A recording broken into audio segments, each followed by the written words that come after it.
Sa kakaibang pangyayari sa korte ngayong araw, isang ahente ng PDEA ang nasampal ng katotohanan matapos mabunyag ang mga maruming galawang ginagawa sa isang pagdinig. Sa pagdinig ngayong araw sa isang kaso ng droga, nagkaroon ng tensyon matapos masampal ng katotohanan ang isang ahente ng PDEA. Ayon sa ulat, lumitaw na may mga di umano'y maruming galawang naganap sa proseso ng pag-aresto ng mga sospek. Isang mahigpit na tanong ang inihain ng korte patungkol sa mga detalye ng pag-aresto. Nagkaroon ng mainit na diskusyon sa pagitan ng korte at ng ahente ng PDEA. Sinasabi ng korte na mahalaga ang pagsunod sa batas at tamang proseso sa pag-aresto. Sa kabalito, patuloy ang investigasyon at pagtuklas sa mga pangyayaring ito. Well, itong ang balitang ating pakakatutukan, ngunit bago ang lahat, siguraduhin mag-subscribe at i-hit ang notification bell para sa patuloy na pagtutok sa mga sulyap ng bagong balita sa tunay na boses ng masa.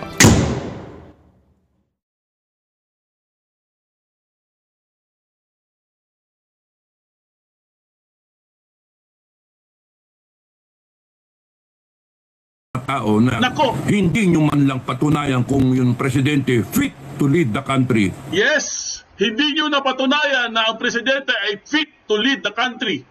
Ibig sabihin, hindi kasi kayo nagpates o nagalit na si Kapitan Dado. Or not. Yun yung issue.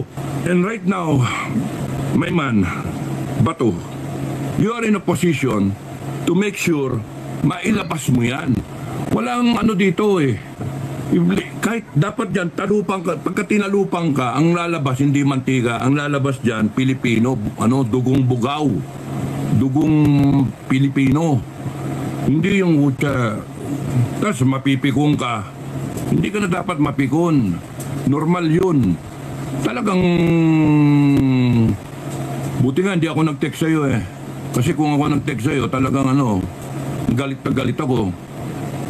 Anong ginagawa mo? Bakit ka ganyan? Very kind ka. Hindi mo patapusin yung, nakikinig ako eh. Ba't hindi mo patapusin yung Morales? That the president was once upon a time involved in a drug thieving session somewhere in Makati, Rockwell. Ayan po, nagalit na po si Kapitan Dado, guys. Nako.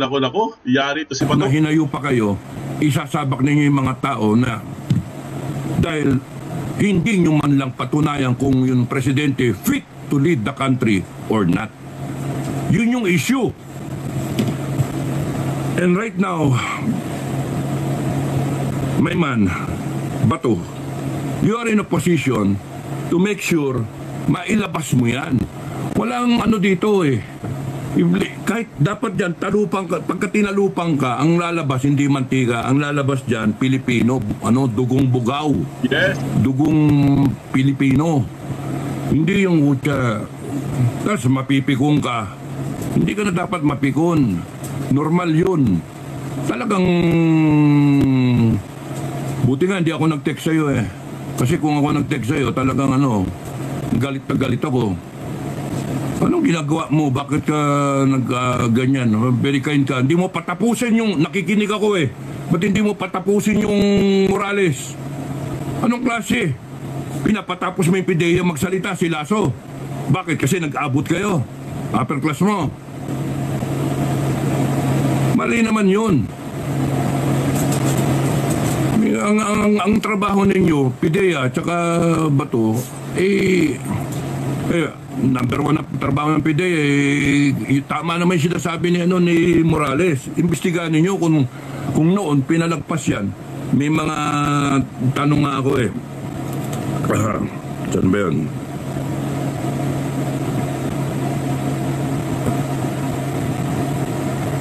Nasabon. Pato. Bakit nyo binabaril yung messenger? No? Pero wala kayong pakialam doon sa mensahe. Ba't nyo babarilin bakit nyo nasisiraan si Jonathan? No? Ba't nyo babarilin yon? Ang malaga, yung message na sinasabi niya that the president was once upon a time involved in a drug session somewhere in Makati, Rockwell. Yun ang importante doon. Ngayon, ba't yung barilin yung messenger na tarantado to, maraming kaso to, etc. etc. Hindi nga convicted eh. Acquitted nga eh. Eh yung ginagawa kasi ninyo, lalong nagiging credible yung tao. At lalong maniniwala yung tao sa kanila. So kung lalong naniniwala sa kanila, ano ibig sabihin nun? Lalong nakikita ng tao, tarantado presidente natin, sinungaling. Hindi ka ba nakikita yun? Nakakadepensa ninyo sa presidente, lalong nagigipit. Now, don't give me the thumbs up, Duterte camp. No, you still have a problem. Why? Predictable yung kilos ng Duterte camp. Ano susunod dyan? Yung video, yung pulburon, predicted yung predictable. Kaya nga ang lalabasan dyan, pinaghahandaan na kayo. Kita nyo, pinaghandaan na naman. Pinaghandaan yung maisog rally. Pinaghandaan ngayon itong Senate hearing. Hinaharang to the last minute. Tapos nasaan yung senador doon? Ang nakita lang doon, si Tolentino, umalis pa. Si Bato lang. Anong klaseng senado yan? Sinusweldohan natin. Wala naman sila. Bakit? Kasi natatakot sila sa Malacanang. Napaka-importante yung tatalakayin. Kung kailan mo kailangan yung mga senador para magtanong, para represent us, taong bayan, nasaan sila? Wala. Kaya ang maganda, isara na lang yung Senado. Huwag kayong magtampo sa akin, mga senador. Talagang dapat isara kayo. Mga inutil mga wala kayong purbe-purbe sa inyo Panay problema pang binibigay ninyo sa amin. Resolution 10, sagutin nyo. Resolution 10. Ay, nako. Kasi palpak Maraming salamat sa mga nanonood. Pasensya na kayo sa akin. Resolution 10 wala pa rin hanggang ngayon. Yan po ang mga pasabog ni Kapitan Dado, di ba? Nasabon tuloy si Senator Bato. Sinabon. So what does PIDEA stands for? Philippine Drug Enforcement Agency. Sa tingin nyo ba hindi pa nabababo yung PIDEA? PIDEA?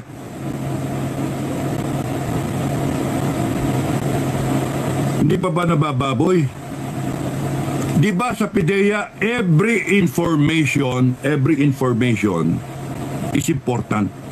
Kahit chismis lang galing sa barbero o sa magtataho o sa magbabalot o kaya kung saan kaninong galing na chismosa, important yung information. Why? Because that information, pagka dinevelop mo, it might lead to the busting of a drug syndicate. Or it can lead to a general operation na maisara ang isang production laboratory ng shabu. Di ba? O kaya it might lead into the capture of, kunyari, 2 tonelada. Kagaya nito sinasabi nyo na intel-driven. Every information should count. And you should pay attention to. Ano ngayon tong information na meron sa Rockwell na sisinghot ng cocaine? Nagsisinghot ng sabuyas, ipinagbabawal na sabuyas. The person na naglalabas ng impormasyon, why shoot down the messenger? Why subject her to an honest to goodness investigation? Dapat itong imbestigahan yung lintik na nandoon sa doon sa impormasyon na yon. Diretso. Anong ginagawa ninyo, PIDEA? Senado. Tatakutin nyo. Tuwan-tuwa yan mga kriminal.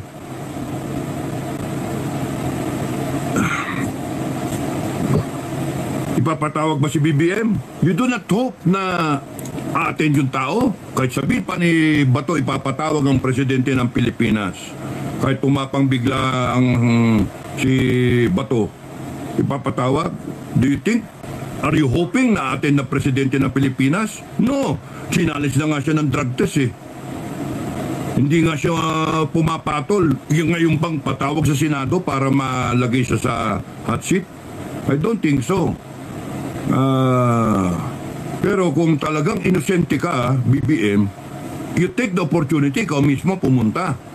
You invite yourself para madinig ka. And that would be yung magulantang lahat na sabihin mo, oh, totoo yun at that time, pero ngayon hindi na. O sige, subject nyo ako sa drug test ngayon. O di tapos ang issue. And then you might finish your term. Ay, nako. Kasi ito, nagbabangayan kasi yung dalawang faction eh. Yun ang problema nating mga taong bayan eh. And iipit tayo sa gitna eh. Yun yung problema. Doon ako nagagalit. Naiipit ang Pilipinas sa gitna. And baka gamitin ni BBM yung barahan niya, yung kanyang sinasabing barahan na pagka binaksak niyang ganyan, escalate West Philippine Sea. Kahit anong pulboronic video, useless lahat yan. Pagka naunahan kayo. Kaya DDS, mga Duterte camp, pag-isipan ninyo, yung mga militaring kasama dyan, mga kabagang, mga kabalyero na nandyan sa DDS camp, mag-isip kayo. No amount of proof, no amount of upper hand, you will all go down the drain. I'm telling you, you will all go down the drain. If nakapaghanda itong tao naman dito sa kabila na bangag, and he doesn't want to go down the drain, instead he will be the one to pull the plug, and he will give an order, escalate WPS. And if the armed forces will follow, tigpos na, tapos na. Nasabi ko yun kasi yun ang nakikita ko eh. Pag ako naipit, pag ganyan yung kartada ko, or kunyari ako yung advisor, buti na lang hindi ako advisor. He can anytime pull the plug, and then para kayong whirlpool na tameme lahat, buong Pilipinas tameme. Eh, kahit anong isipin nyo, kunyari yung kanina o yung kahapon, binanatan yung yung Coast Guard ng Chinese Coast Guard, binomba ng water cannon, doon pa lang eh, kung nag-decide bigla siya na next time o that time, yesterday, upakan ng Air Force natin, yari. Tapos na, escalation na tayo. And then gaganti sigurado ang China. Pagka gumanti yun, wow, invoke yung mutual defense. Kung di gumanti yun, wow, we got away with it. And then matakot sila sa atin. So either way, sa akin panonorin ko na lang antayin yung ayoko ng gera. Pero ayoko rin yung binubuli tayo ng China. No? Armed Forces, ayoko rin yung binubuli ng China. So whatever is yung intention ninyo, you do it properly. You do it properly. Pero sa akin, ang advice ko sa inyo, subject the President to an honest to goodness drug test para malinaw yung question mark that he is mentally fit to lead the armed forces and the country. Yung ganun ba? Mawala yung doubt na yon because we are about to engage we're about to escalate everything because nandyan yung mga tapang ng Pilipinas. Okay? So yun yung meron pa ako sinabi dito. Ano ba sa tingin niya magiging outcome nito in the end? Ng PDEA leaks? Magkakaroon ba ng testimonya si Maricel? Or maunahan kayo na naman? Maunahan kayo ng admin o kaya ni First Lady kay Maricel. Hindi nyo alam kung ano magiging so ganun lang tayo, di ba? Kung ano magiging testimonya ni Maricel Soriano. Tapos may right naman yung tao kung mag-testify siya o hindi. Tapos drug test ni BBM, hindi yan siguro. Depende, Lalabas ba yung pulburon video? Hindi natin alam. Kasi yan ang problema natin. Kaka-timing yan. Maubusan tayo ng oras. Mabibulaga na lang tayo. gera na. Maganda sana, how I wish na, kung nakikinig kayo, no? Nakikinig sana kayo, how I wish na one time, biglain ninyo. Tapos ang buto-buto. Biglain nyo. Kung ibig na nag-iisip kayo ng maisog rally, biglain ninyo. Ilabas nyo ngayong gabi ang, kunyari, ngayong gabi, kung pulburon video, ilabas ninyo o whatever, o kaya sa Senate hearing, biglang ilabas nyo sa May 7.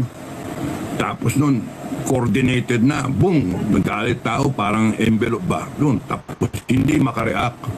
Yun yung pag-asa na lang ng Duterte camp. Sorry pero yun ang pag-asa. Pero alam nyo, ang weakness nga is timing. 10 years GMA formula. Yun ang weakness ninyo. Natin. Yun ang weakness. Kaya nga sinasabi ko, transition na lang muna. Pero wala So yun po mga kaibigan, si Kapitan Dado po, no, klaro po yung kanyang mga pahayag guys. Ang kanyang reaction po sa nangyaring hearing kahapon po mga kaibigan. Thank you po, 1K likes. Oy naku, ang dami na palang nag-likes. So maraming salamat po sa inyong lahat. Ayan, umabot din ng 1K. Ang bilis na return to 86. EDSA again, si Master Gaberto. Ayan, si Bong, huwag nang maging bias. Naku, bias naman talaga yan. Bias na bias. Si Dito Merca, tama ka, Kapitan Dado, isa lang dapat gawin ng test si PBM. Yes, Celso Banawan, congrats sa Bato at ex-PDEA agent sa Senate hearing kahapon. Lumabas katotohanan sa paper leak. Ayan, o sa PDEA leak. Bravo, Sierra. Ayan, Sir Good PM. PMAR din ako. Gaya mo. PMAR din pala si Bravo. Sierra, PMAR din pala itong mga kaibigan. Richia Naifa, kita ang makaluluoy na mata. Tayong lahat ay at sila lupad sa ang hirap naman ito. Manglupad sa laing nasod. Kita kawawa, mga matay tatalan. Nako, si Richie Naifa. Armando Sobion, ayaw na nga anong gawin, bakit hindi na lang magsama-sama sa EDSA? Thierry Salazar, ang pag-asa natin ay AFP to convince the president, step down. Rizalina, amen. Na dapat na mag-test, dapat sila. Bravo, Sierra, naiyak ako, nakikinig sa hearing kahapon. Chinita Santillan, ayan, pag-agyera sa useless ng mga pulburon video, wala na light na. Nako. Jer, tapos sa buto na paliwanag ni Kapitan Dado. Lorena Ramos, good afternoon, Sir Pudinet. Happy Labor Day. Happy Labor Day sa ating lahat. God bless us all. Labor Day pala, no? Labas na yung pulburon video. Ayan. Ilabas na natin. Ilabas na natin. Dapat talaga, ilabas na yan No, yes sir, ako against din sa China bullying. Rizalina, amen. Ayan, si Loy Rosario, strategic approach. Dapat kasi hindi yung halata. Ayan, Rachel Hardin, hello sir. Vivian Gonzalez, good PM sir Pudi, at sa lahat ng mga viewer watching from Puerto Rico, Princesa City, Palawan. Nick Nock, BBM, will save himself rather than the welfare of lives of the Filipino people. Maria Ongkoy, tama, para matapos ang bangag. Test si Bongbong, Rachel Hardin, palabas na pulburon video. Love your dogs. Ayan, parang ayaw din naman ni PRD magka-people. Puro rally. Rose, sana yung sinabi ni Morales yung mga names na mga, naku, ang bilis, hindi ko mabasa. Pasensya na kayo, ang bilis guys Rose, sana yung sinabi ni Morales, mga names na mga drogista, nagkakataon, sana Bato ituloy na pagkataong huminto. Disappointment ako doon. Hininto kasi ni Bato Palagi kasi niya pinipigilan ni Bato, kaya po hindi natutuloy Dapat talaga hinayaan lang ni Bato para malabas lahat ng mga tinatago. Mr. Jonathan Morales, sir, you are the one. Roque Malayo. May Manzano, may chance pa sa May 7 si Bato. Bravo Sierra, bakit po pati mga kasama natin sa CIL magsinungaling para lang protektahan ng droga-based governance? Celeste Saito, Onisan, Japan, Raining. Raining, Ame Aro, Celeste Saito. Rolando Dome, Senator, anong ginagawa mo sa Malacanang kahapon sa pagkatapos ng Senate? Hiling mag-dinner meeting kayo ni BBM at Liza. Grace Magallanes, X na si Bato. Rosalina, amen. Kawawa tayong pag nagka-war kasi lilipad ang malabas sa Pilipinas. Iwan tayong sa kawawa. Brett Buladako, good day sir Pudinet. Tamsakdan and God bless you. Herdita Trinidad, iba ang tinignan kaysa tinititigan. Dani Punsalan, Sir Jonathan Morales, God bless po. Ingat po kayo sa mga traidor. Bravo Sierra, kakahiya, kalabanin pa natin nagtatrabaho mga bata natin. Ayan. Salute Mr. Morales, he did a good job for the truth. Elizabeth Magsikan, salute ko kay Sir Morales. Ang tapang niya, after hearing report agad si Bato kay Bangag. Grabe si Bato. Celeste Saito, hi Onisan! Hi Celeste Saito! Yoroshiku! Genki desu ka? Mira 32, only drug test needed from... Ayan. So, na yan eh. Ang gusto lang naman natin, ang makamit niya itong hearing na to, ay yung katotohanan talaga. At ilabas talaga nila yung mga ebidensya. Proof, di ba? Ilabas. Kung sabi nila may pictures daw, sabi na nun, marami daw pictures yan eh. Hindi lang daw isa. Diba? Sabi pa nga, 5 pictures. Ilabas yan. Ilabas sa hearing. Kumbaga parang slides, no? At ilabas ang mga video para masigurado po tayo mga kaibigan na hindi ito hindi ito parang house show lang or parang lutong Macau lang yung hearing. Ilabas lahat yan. Dahil marami pong nagsasabi mga kaibigan na ito daw nga PDEA na to ay hindi daw totoo. Tingnan natin, di ba? Magkakaalaman yan sa pag-umpisa na po ng hearing. Medyo naantala po ng konti.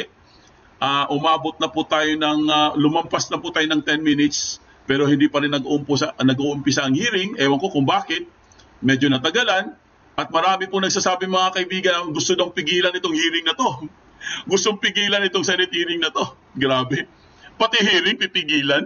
Ibang klase talaga. Dahil yung maisog po sa Bustos, Bulacan mga kaibigan, di ba? Hinarang nila at hindi natuloy. Kumbaga na-postpone eh.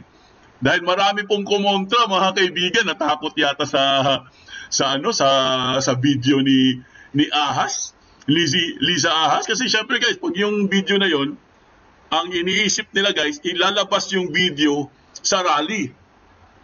Ngayon, ang iniintay ng mga tao ngayon mga kaibigan, ilalabas ba ang video sa hearing? Dahil meron pong bagong testigo lumutang. May bagong testigo mga kaibigan lumutang. So aalamin din natin yan kung itong bagong testigo na to ay isang PDEA agent din or baka yung PDEA agent ito dati, no? Titingnan natin guys kung ano pa po yung ipapakita dito mga kaibigan na makapagdidiin po kay Kuting mga kaibigan. Dahil ayaw talaga niya magpa-test eh. Di ba? Ayaw gumalaw eh. Parang ang nangyari guys, parang wala siyang pakialam. Bahala kayo dyan. Pa-test kayo dyan. Bahala kayo dyan. Ngayon, itong hearing guys, malaking tulong ito mga kaibigan. Na sana po, no? Sana po, wag po nilang haluan ng politika. Sana po, Senator Bato de la Rosa, dahil ikaw po ang presiding officer dito, kung hindi ako nagkakamali, ewan ko kung sinong kasama po dito ni Senator Bato, malamang kasama din dito si Senator Robin Padilla siguro, no? Hindi natin alam, ha? At saka kasama din siguro dito si Attorney Tolentino, no? Si Senator Attorney Tolentino, si Francis Tolentino. Sana magkasama sila kasi yan yung mga magagaling. Si Tolentino po mga kaibigan ay magaling po magtanong yan, no? So alaman din natin yan guys. At syempre yung inaabangan po ng lahat kung sino itong lalantad sa Senado. Dahil alam natin guys na itong si Jonathan Morales, lalantad talaga yan. Kailangan niyang pumunta sa Senado eh. At meron pang iba. Hindi rin natin alam mga kaibigan kung sino pang dadalo, no? Sana abangan talaga natin yan guys. Pero medyo naantala po ng konti kaya antay lang po tayo mga kaibigan. Pasensya na kayo. Hindi natin alam kung bakit na-delayed po sila. Medyo anong oras na ba? 10:30 na po mga kaibigan. Maaga pa naman. Ang hearing po ay nag-uumpisa po ng alas 10 ng umaga. Pero tingin ko bakit wala pa. Sana din si Senator Bongo dumalo din sa hearing mga kaibigan. Kasi para meron po tayong malakas po yung puwersa mga kaibigan. Biro mo, kung andyan si Senator Bongo, Senator Bato, si Robin Padilla, at samahan pa ni Senator Francis Tolentino, ay di kompleto. Di ba? Full force po tayo mga kaibigan, pero hindi po natin alam kung sino po ang mga senator na magiging kasali dito sa Senate hearing na pinakaabangan ng lahat at pinakahihintay po mga kaibigan, dahil finally meron na tayong initial na sagot. Konti lang naman. Dahil po sa mga pasabog po sa interview ni Madam Maharlika. Magpapasalamat din tayo syempre kay Madam Maharlika dahil siya talaga ang nag-ano dito guys, effort Talagang nagbigay ng lakas at effort po para po matuloy itong mga nagaganap ngayon. Dahil questionable ito guys Talagang tinatanong to ng karamihan kung ano pa talagang nangyari dyan. Bakit po meron ng casing, kompleto na lahat, meron ng papel, kumbaga meron ng meron ng reporting meron ng manifesto pero bakit po hindi natuloy ang sinasabi nilang na dapat sinalakay nilang kondo na yon? Bakit kaya hindi natuloy? So malalaman po natin mamaya yan, yung full yung full story talaga. Sana po sasabihin nila lahat. Dahil po guys, meron po nakapagsabi sa atin na meron talagang nakakita mga kaibigan at kuhang-kuha po sa picture. Caught in the act, kumbaga. Sa English pa, caught on camera. Caught on the act, parang ganun. Kuhang-kuha po mga kaibigan, pag hit po ni Kuting ng ipinagbabawal na gamot, which is the pulburon. Kuhang-kuha po guys, kuhang-kuha, yung gumanon siya, kuhang-kuha. May picture daw yan. So titingnan natin kung ilalabas yung picture na yan. At syempre, magkakaalaman din mga kaibigan kung sino ang mga kasama dito. Kasi guys, kung ilalabas lahat ng mga kasama dyan, ni Kuting, yung mga gabi na yon, pwede kasi silang tawagin mga kaibigan Diba? Tama ba? Pwede silang tawagin sa Senate hearing. At iimbitahan din sila. Kasi guys, pag marami kasing iniimbitahan, mas marami tayong makukuha na informasyon. Diba? Kasi syempre, alam na natin yan, given na yan na itong si Kuting hindi talaga sasagot yan. Pustahan pa tayo, hindi sasagot yan si Kuting. Pero, napaka-importante po nito mga kaibigan kung meron pa pong mga iba pang mga kasama doon sa kondo. Kasi pag nalaman yan, at natukoy yung mga pangalan nila, kung sino man yan, kung buhay pa ba yung iba, pwede po silang ipatawag. Lalo-lalo na mga kaibigan, yung isang artista. Kilala niyo na, diba? Pwede din siya ipatawag dyan. Bakit po? Ang sa palagay ko lang guys, bakit po pwede siya ipatawag dito, Pero correct me if I'm wrong, hindi po ako sigurado. Pero para sa akin guys, pwede po siyang ipatawag dahil this is a matter of national security. Ibig sabihin, para po malaman natin ang katotohanan. Dahil kung puro lang tayo salita, puro lang tayo ngaw-ngaw dito, wala tayong mga ebidensya guys, hindi po nila papansinin yan. Maniwala kayo sa akin. Kaya napaka-importante po dito mga kaibigan, malaman nila kung sino yung mga kasama, mga pangalan, at ipatawag din sa Senate. Kung ayaw nilang dumalo, ipasabpina. Para siguro tayo, syempre, pag nagpasabpina na yan, matatakot na yung mga yan, dahil pag hindi pa rin sila dumalo, iwawarant na po sila mga kaibigan. So, after all, pag naisa na lahat yan, magkakaalaman na po. Lalabas na po ang katotohanan. Kasi guys, itong kaso na to, tandaan nyo mga kaibigan, dahil lumantad na po ang PDEA agent, itong kaso na to guys, is ground for impeachment.